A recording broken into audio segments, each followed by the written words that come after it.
Welcome. In this video, I'll show you multiple ways to repost Instagram Reels. All right, so for example, let's go ahead over to the Reels tab in this section.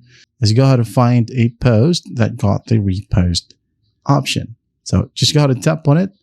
And then once done, it will be landed to your profile and repost section.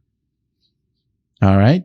Now, if you want it to be added to your post grid right here or Reels grid, well, what do we do? All right.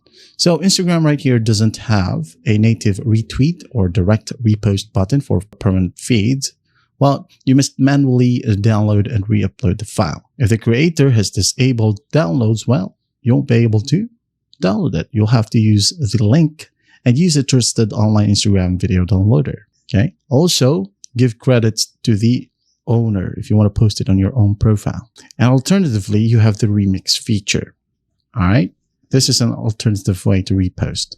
So go ahead over to the Reel section, find the remix button.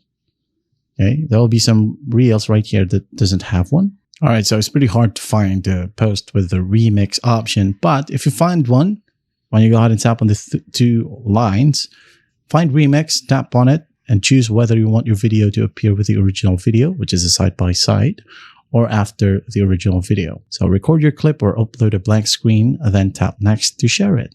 And there you have it. That is how you repost Instagram Reels. I hope this video helps, and I'll see you in the next one.